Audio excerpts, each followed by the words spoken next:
नमस्कार। और आज आपके सामने बताएंगे GERD, H पाइलोरी पॉजिटिव और IBS और कॉन्स्टिपेशन और लूज मोशन हमारी पेट की किस स्थिति में आप अपने आप को डायग्नोस कर सकते हैं, कैसे पेट दो हिस्सों में डिवाइडेड हो जाता है, बट जाता है, कैसे नीचे की आपको परेशानी ऊपर की परेशानी अलग महसूस होती हैं, तो वो सब इस भाई के जरिए बताएंगे। और आप समझो, आप खुद से भी चेक करो कि आपको ये परेशानी है, तो आप खुद से चेक करके आप देख सकते हो कि आपको ये परेशानी है कि नहीं है। कहीं बिना बात की जांचें कराते रहो और आपको बीमारियां कुछ भी ना मिले, जांचों में रिपोर्ट्स में कुछ आता नहीं है। ठीक है, एच पाइलोरी पॉजिटिव आपकी जांच में आ जाएगा। उसके लिए 14 दिन की किट खानी पड़ती है। 14 दिन की किट खाने के बाद भी आपके जो कि तो लक्षण दिखाई देंगे। इसका मतलब कि आपका बैक्टीरिया तो मर गया, लेकिन वो अपने लक्षण छोड़ गया। आप दोबारा एच पाइलोरी का टेस्ट कराएंगे तो वो रिपोर्ट नेगेटिव मिलेगी, लेकिन लक्षण आपको जो के तो मिलेंगे। ज़्यादा दवाइयाँ खाएंगे तो आपको GERD हो जाएगा। ठीक है, GERD में क्या होता है, आपकी वाल लूज हो जाती हैं, जिससे आपका खाना जो है ऊपर की तरफ रहेगा और जो नीचे जाएगा। यदि आपको IBS होगा तो आपको जो नीचे आप स्टूल पास करते हैं उसमें परेशानी आनी शुरू हो जाएगी, मतलब कि आंतों की स्लो मूवमेंट होनी शुरू हो जाएगी। तो आपको पहला पॉइंट जो बताते हैं वो देख लीजिए। यदि आपको ये रिब्स के यहाँ पे बीच में जहाँ पे ये गड्ढा होता है, जिसको बोलते हैं कोड़ी, कोई लोग कोड़ी भी बोल देता है। ठीक है, यहाँ पे जो गड्ढा होता है, यदि आपको दबाने पे यहाँ पे परेशानी है, या फिर ऊपर की तरफ गैस चढ़ रही है, या फिर यहाँ पे जलन है और जलन होके हार्ट की तरफ आ रही है, हार्ट बर्निंग जिसको बोलते हैं, या फिर खाना ऊपर की तरफ जा रहा है, खाना ऊपर की तरफ जा रहा है, मुंह में आ रहा है, जो खाया है वो मुंह में दिख रहा है, या हार्ट बर्निंग हो रही है, या हमेशा 24 घंटे या 24 घंटे में से ज़्यादातर जलन रहती है, ऐसा पेट में जलन या खाना ऊपर की तरफ आना, या छाती में जलन, एसिडिटी, हार्ट में जलन की तरफ जलन महसूस होना, या ऐसा महसूस होना कि हार्ट अटैक आने वाला है, तो इसका मतलब आपको परेशानी यहाँ है। इसको बोलते हैं GERD या फिर H पाइलोरी पॉजिटिव। दोनों में से आपको दिक्कत होगी वो इस हिस्से में होगी, यहाँ तक, नाभि के 3 उंगल या 4 उंगल ऊपर। आपको जिसको धड़कन यहाँ पे ज़्यादा सुनाई देती हो, तो इसका मतलब उसको गैस की समस्या है, जिसको ये इसको बोलते हैं गैस का पॉइंट। अब गैस का पॉइंट में जिसको समस्या है उसको समस्या मिलेगी किसकी,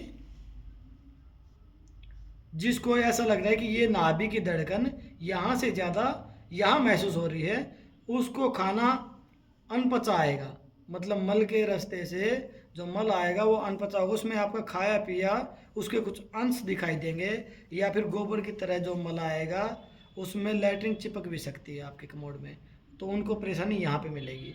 जिनको परेशानी UDF की होती है उनको मेंटली डिसऑर्डर भी आते हैं। मेंटली डिसऑर्डर मतलब कि नेगेटिव विचार आना, काम में मन नहीं लगना, ठीक है, नींद कम आना, नोजे टाइप होना, घबराहट होना, बेचैनी होना, इस टाइप की जो समस्या होती है उन लोगों को यहाँ पे धड़कन ज़्यादा महसूस होती है।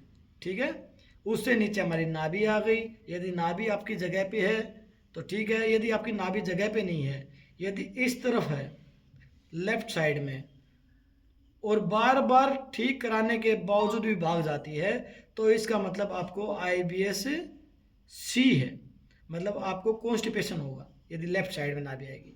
यदि इधर आएगी तो क्या होगा, आपको IBS D होगा। इसमें लूज मोशन होंगे, इसमें आपको कॉन्स्टिपेशन होगा।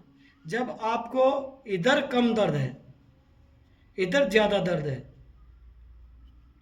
या फिर इधर दर्द है ही नहीं, इधर ज़्यादा दर्द है, तो आपको क्रोनिक कॉन्स्टिपेशन होता है।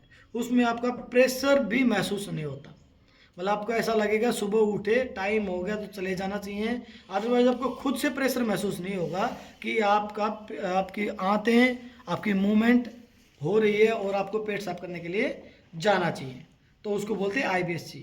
और आपको बार बार मरोड़ आ रही है, बार बार आप मोशन जा रहे हो और पानी जैसा मोशन आ रहा है, और उनकी जो मात्रा है वो 9 से दिन में 10 बार होती है, तो आपको IBS D है। इसमें आपको मरोड़ भी आएगी, नाभि के चारों तरफ दर्द भी रहेगा, ठीक है, क्रैम्प भी आएंगे, ठीक है, और जल्दी सीधी बात है इसमें एनर्जी लॉस ज़्यादा होती है, इसमें एनर्जी लॉस होती तो है लेकिन बहुत टाइम लगता है एनर्जी लॉस होने में। IBS-D में एनर्जी लॉस बहुत जल्दी हो जाती है क्योंकि हमारे शरीर का पानी और एनर्जी सब निकल जाता है, ठीक है, मल के रास्ते। यदि आपको नाभि से नीचे दिक्कत है यहाँ पे, तो आपको IBS के साथ साथ आपको सेक्सुअल प्रॉब्लम भी आ रही है, क्योंकि आपके जो हॉर्मोन्स हैं यहीं से आपके कच्चे बनने शुरू हो गए, ना बनने शुरू हो गए, तो आपको यहाँ पे भी आपकी दिक्कतें महसूस होंगी। तो ये ध्यान रखें डायग्नोस करने का तरीका। यदि आपको IBS-C है तो इधर दर्द होगा ज़्यादा, इधर कम होगा। यदि आपको IBS-D है तो इधर कम होगा, इधर ज़्यादा होगा, या ये भी हो सकता है इधर बिल्कुल भी ना हो, इधर ज़्यादा हो। IBS-C में ये भी हो सकता है इधर बिल्कुल भी ना हो, इधर ज़्यादा हो, लेकिन दोनों में लगभग समान मात्रा में दर्द है। इधर लेफ्ट में भी इतना ही दर्द है, राइट में भी इतना ही दर्द है, तो आपको क्या हो गया, कोलाइटिस। इसका मतलब आपको आंतों में पूरा इन्फ्लेमेशन हो गया है, जिसकी वजह से आपको कोलाइटिस हो गया। तो ऐसे ऐसे आप अपने आप को डायग्नोस कर सकते हो। ज़्यादा पॉइंट नहीं है, 1 2 3 4 5 मुश्किल से 6-7 पॉइंट बनेंगे, ठीक है। इन 6-7 पॉइंटों के जरिए आप अपने को डायग्नोस कर सकते हो। अब ये हो गया पेट के 2 हिस्से होना।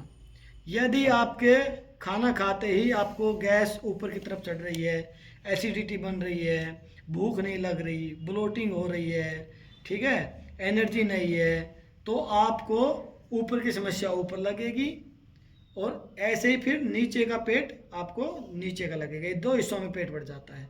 और ऊपर के हिस्से में क्या होगा, खाना नीचे उतरने में मुश्किल होगी, जो नीचे खाना जाएगा वो बाहर निकलने में मुश्किल होगी। तो इसमें क्या होता है, आजकल बच्चों में क्या हो रहा है, H. पाइलोरी पॉजिटिव या H. पाइलोरी या GERD और IBS दोनों इकट्ठे पाए जाते हैं। उस बच्चे को क्या लगेगा कि मेरे को पेट के 2 हिस्से हो गए, खाना ऊपर की तरफ रहता है या नीचे आता है तो मेरा पेट साफ नहीं होता। तो इस तरह से आप अपने आप को डायग्नोस कर सकते हो, ठीक है। यदि समझ में आए तो वीडियो को शेयर ज़रूर करें और सब्सक्राइब करें। नमस्कार।